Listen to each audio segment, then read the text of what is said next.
The hearing continues for two officers in the Stacey DeBungy investigation. Just 2 days until Ontarians head to the polls. And Canada extends COVID-19 border measures.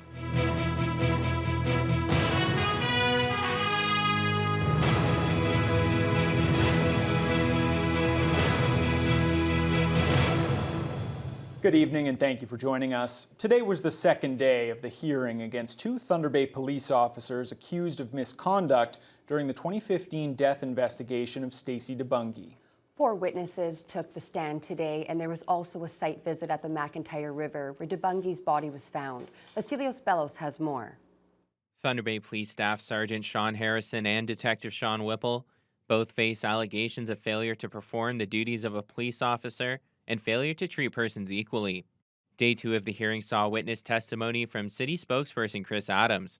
He was responsible for sending out media releases and explaining the situation to local reporters, just hours after Stacey DeBungy's body was found in the McIntyre River. Investigation established that there was really no sign of foul play, and post-mortem will be conducted. Staff Sergeant Harrison approved sending out the media release, which concerned many in the Indigenous community about why no foul play was determined before an autopsy was carried out. Asha James is representing the complainants, who were upset at how quickly police deemed the death non-criminal.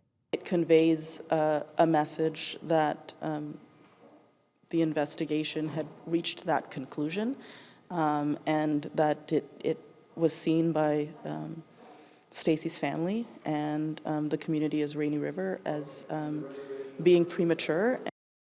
James is also representing former Rainy River First Nations Chief Jim Leonard. He testified about being uncomfortable with the speed in which no foul play in the death was determined and the negative impact it had on his community.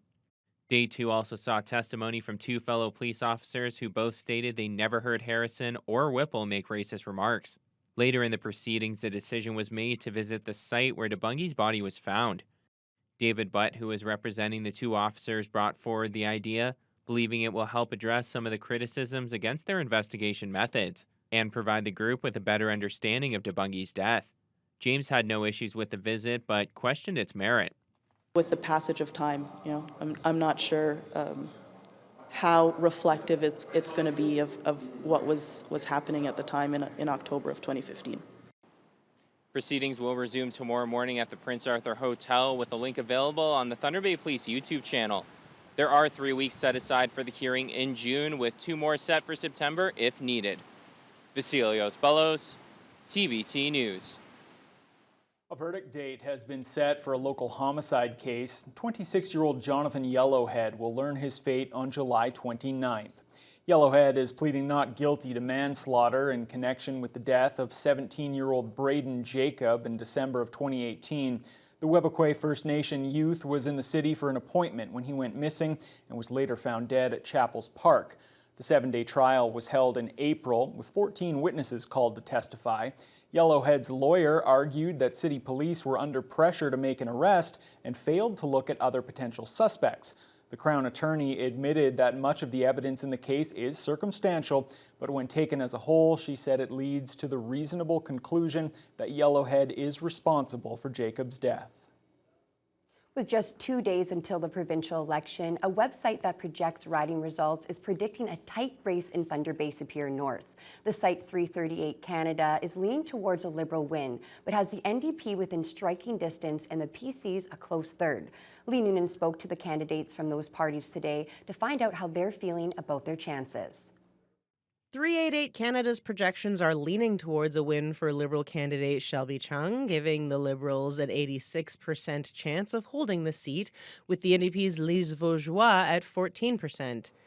Chung says she doesn't trust any one poll, but her campaign has been tracking several in addition to their own data collection, and she feels very good about the numbers. It's not even about winning at the end. This is probably the most alive I've felt in 2 years since COVID. We've all had such a bad go in the city.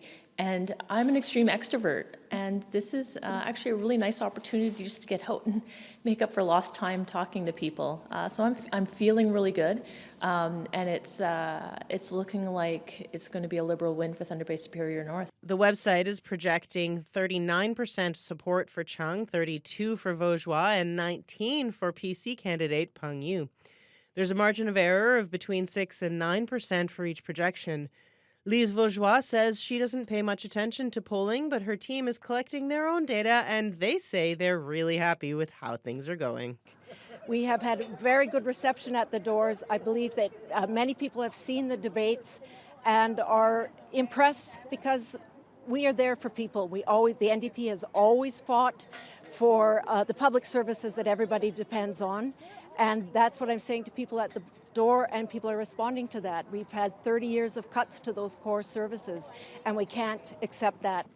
Although the website gives Peng Yu a slim chance of winning the seat, he says he's been too busy knocking on doors to look at the polls and that he believes the PCs are winning. In 2018 municipal election, I got over 20,000 votes. What that means? That means I can represent everyone. I would like to be the voice from Thunder Bay Superior North at Queen's Park for everyone. Vote Peng Yu for you.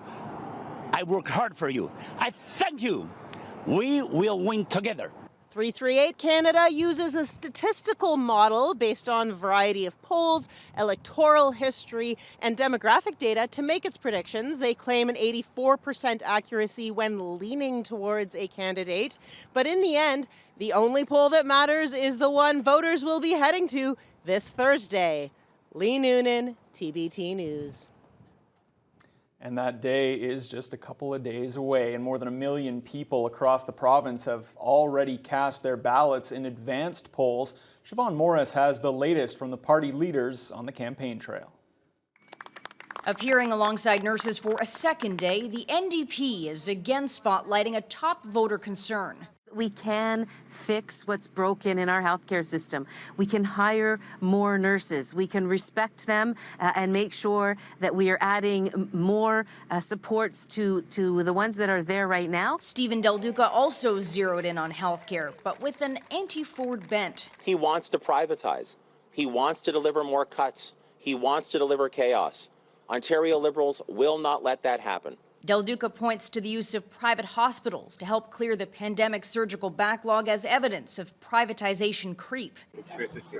Mike Schreiner's dedicating his day to shoring up support for his candidate in Parry Sound, Muskoka, making 4 stops in the riding. If there's one thing that we learned during the pandemic, is that never again should big box store competitors remain open, while locally owned Ontario small businesses are shut down.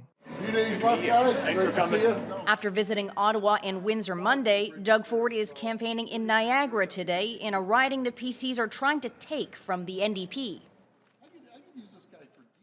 For the first time in more than 6 months, there are no COVID-19 patients in the ICU at the Thunder Bay Regional Health Sciences Centre. The last time that was the case was back on November 29th of last year.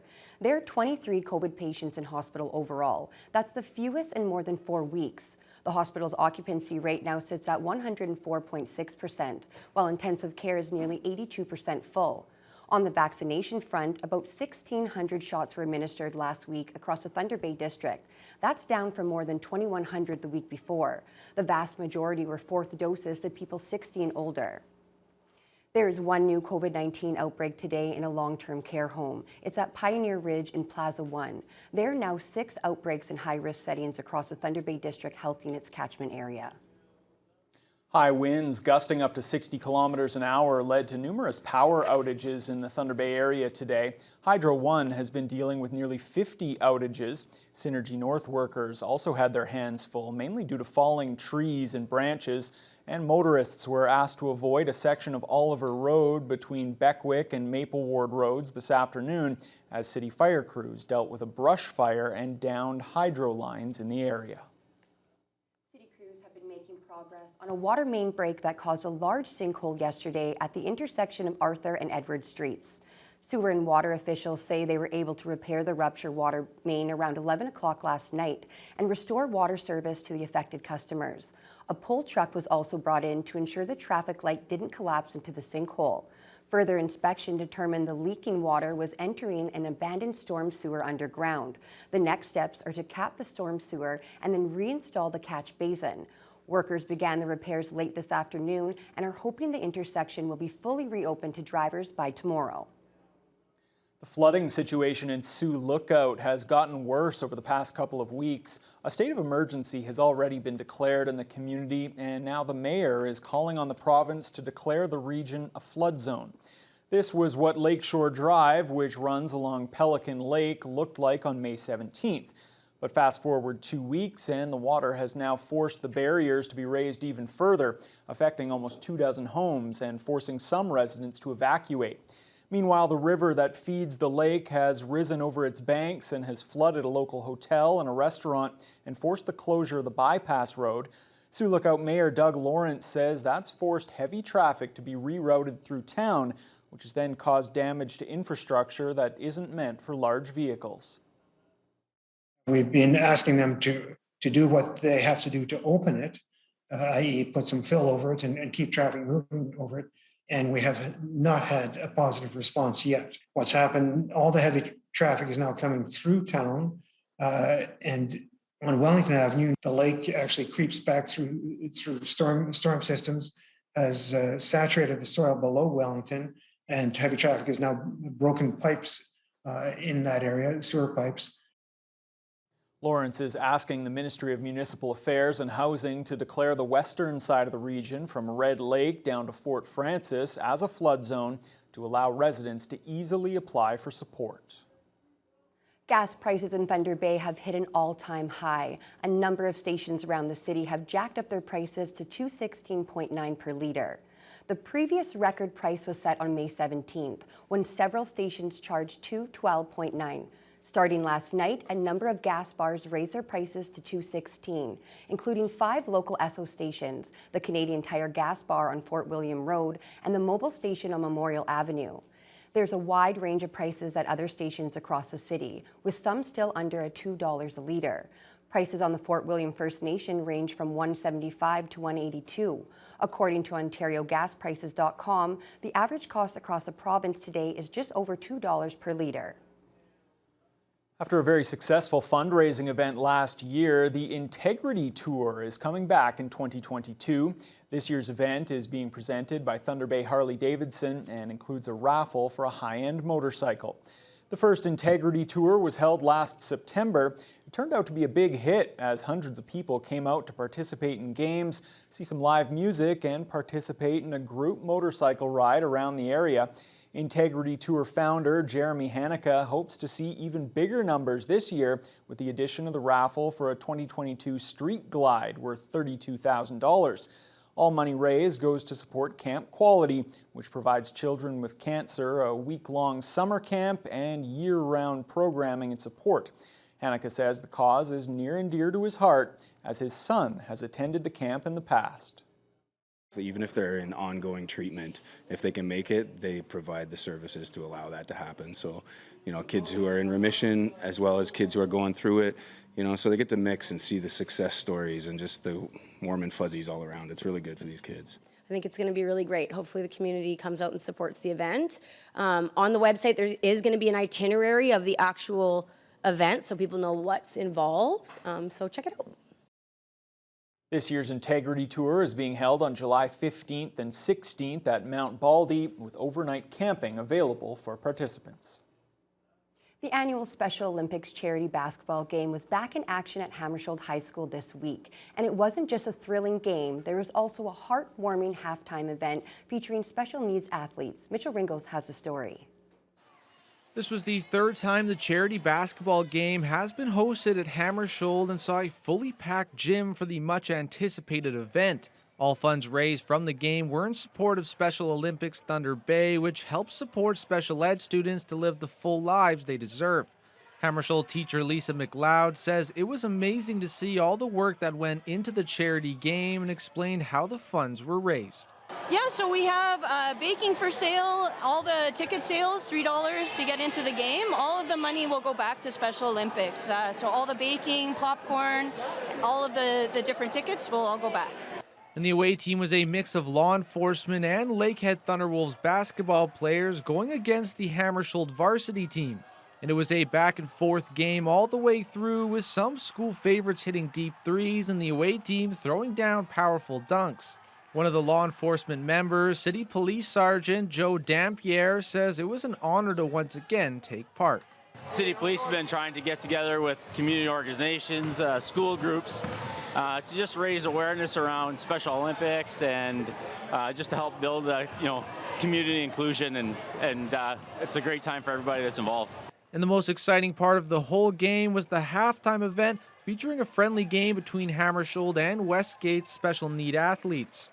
Westgate's special education teacher Kylie Danier says it was an amazing opportunity for the students. It's so great to get back to real life sport. Our kids have been a part of the virtual athletic programs that specialists to offer, but nothing compares to playing in a gym full of their peers cheering them on. And we were told this charity game always brings out the competitiveness on both sides, with the game going down to the final minutes. But it would be the law enforcement and LU players taking the win 72-65 over the Hammersholt varsity team, meaning they'll have to wait until next year to get their redemption. Mitchell Ringos, TBT News. Well, and through the magic of television, Mitchell Ringos now joins us here in studio. And Mitch, despite all the wind out there, the hair is looking fantastic. Stuff was blowing around all over the city today, and we mentioned some of the issues that wind caused earlier. Yeah, and I almost didn't make it back. I believe it is some people's taking out their garbage, not garbage, but recycling. And I saw those flying around the town today heading back to work. But it was nicer earlier in the day, started with a low of 10, but quickly warmed up. And when the wind was lower earlier before the afternoon, the sun was making its way through the clouds. Now the wind did pick up fairly fast and got up to 45 kilometers an hour, reaching gusts of 60 kilometers. Like Ryan said, we saw some power lines down, and that wind will continue heading into tonight. Now, why this wind is on the way is there is a huge storm system making its way into Ontario. It is currently here, but still swirling. You could see large hail, isolated tornadoes, and damaging winds. Now, this is, as you can see, around the Toronto area, but affecting quite a lot of the region. We'll have more on this in just a bit, but the ones to look out for is Atikokan, Shabanduan, and Quetico Park. There is a tornado warning. We saw some last night, again, seeing some today. Now, currently in the region, we're seeing that wind continuing around 50 kilometers in Katora, Dryden, and Fort Frances. We're seeing those temperatures below the average at the moment. As we head northwest, those winds and temperatures continue a little bit warmer in Red Lake, but the wind's still up to around 50 kilometers an hour, and that will continue tonight. The storm system kind of missing Armstrong and Greenstone, but as it starts to swirl, it might hit tonight, bringing some rain, possibly hail. And as we head east over to Marathon 21, and here on my left, Sault Ste. Marie, currently seeing clouds, expecting some rain all the way up to 29. Now, what can we expect tonight? The wind even heavier, around 20 to 56 kilometers from the west. Temperature also down to 10. Now, no rain or hail expected, but the winds definitely picking up, so be on the watch because power lines could go down tonight again. All right, thank you so much, Mitch. Well, Canada is extending the COVID-19 travel rules once again for at least another month. We'll have those details after the break. There's always a risk assessment of the situation that we're at and the predictions and the forecast that we're worried about when it comes for variants and other waves.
It's not the news that many travelers were hoping to hear.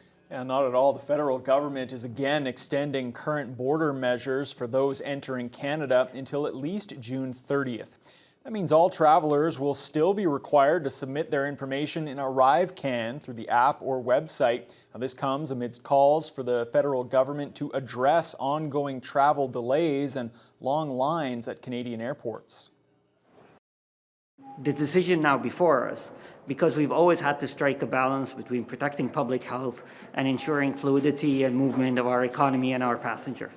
So there's always a risk assessment of the situation that we're at and the predictions and the forecast that we're worried about when it comes for variants and other waves that some of the scientists are predicting.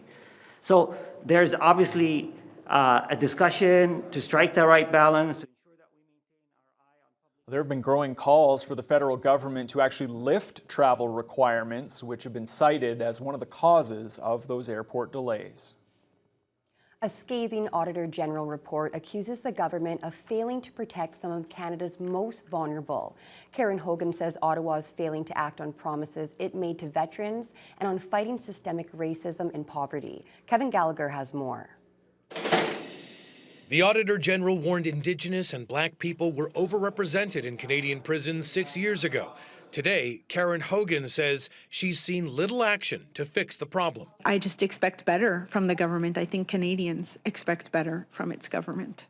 The Auditor General says systemic racism in the prison system puts Black and Indigenous male inmates in maximum security institutions at twice the rate of other offenders, while Indigenous women are sent at 3 times the rate of non-Indigenous inmates. We have every expectation that we will continue to accelerate in rooting out racism in all of its forms. The government says it will follow the Auditor General's recommendations to hire more diverse prison guards and address systemic barriers in the system. Hogan is concerned about a pattern of government inaction, pointing out over the past 7 years, veterans have faced unacceptable delays to receive disability benefits. I'm really left with the conclusion that the government failed to meet a promise that it made to our veterans, that it would take care of them if they were injured in service. The report found veterans applying for benefits waited a median of 39 weeks for a decision, nearly 6 months longer than the department's service standard. Francophones, women, and RCMP veterans faced the longest delays. The Veterans Affairs Minister defended his department's efforts. The backlog was at 23,000 2 years ago. We put a number of processes in place. The backlog today is at 10,600. The Auditor General also found many seniors, disabled Canadians, Indigenous people, and other at-risk groups aren't receiving the income support benefits they're entitled to. The report recommends the government do a better job at identifying these hard-to-reach Canadians. Kevin Gallagher, CTV News, Ottawa. Ottawa and British Columbia have announced a major initiative aimed at combating BC's opioid overdose crisis. Mental Health and Addictions Minister Carolyn Bennett says she's granting BC's request for a limited-time exemption from the country's drug laws, decriminalizing possession of small amounts of certain illegal substances. As of January 31st, 2023, adults 18 and over in British Columbia will no longer be subject to criminal charges for the possession of up to 2.5 grams of certain illegal drugs for personal use, and the drugs will not be confiscated. Ottawa also announced an additional $11.87 million in federal funding for 14 projects aimed at fighting substance abuse in BC. There's been a disturbing spree of pellet gun shootings in Toronto. 3 teenagers have been charged and 2 others have been taken to hospital after 2 separate incidents in high schools in a 24-hour span. Austin Delaney has the details. Classes are about to begin at Weston Collegiate Institute, and students are learning of a shooting on the property after school yesterday. A 15-year-old boy taken to hospital after being shot in the head and arm with a pellet gun. I don't know, man, because that stuff usually doesn't happen to this school. There's been a lot of police cars around here lately. Like I said before, we don't know who has any type of weapons in the school. so it's a bit not safe for everyone. This was not the only school shooting yesterday. A 17-year-old girl was shot with a pellet gun inside Bishop Morocco Thomas Merton Catholic Secondary School over the lunch hour. She was taken to hospital with non-life-threatening injuries. A 15-year-old boy arrested. Just last Thursday, outside William Davis Public School in Scarborough, a 27-year-old man who had been spotted wearing a trench coat and carrying a rifle was shot dead by Toronto police. The rifle turned out to be a pellet gun. Back at Weston Collegiate today, parents are concerned. I was worried. I was worried. My children go to this school, so I'm always worried about the gun. Students tell us they are scared to come to school some days. I don't like it, how things are going out. And luckily, it's my last year here, so I don't really have to deal with anything like this. They say pellet guns have no place in school settings. It's something that no family or community should ever have to go through. Today, the first 2 funerals were held for the victims of the shooting massacre at Robb Elementary School in Uvalde, Texas. Rena Roy has a story. One by one, the 21 victims of the Uvalde Elementary School massacre being laid to rest. Although I have celebrated many funeral masses, this certainly is, the situation is different. It's as if one huge funeral that is not ending. The small community and the nation in mourning as we come to terms with yet another mass shooting in this country. Calls for gun control growing louder. Some of those calls coming from the families of victims. Felix and Kimberly Rubio lost their daughter Lexi. There's no reason for just the average citizen to have these type of weapons. What for? What do you need them for? Like, is it worth my kid? These kids? A group of bipartisan lawmakers working on a 10-day deadline trying to reach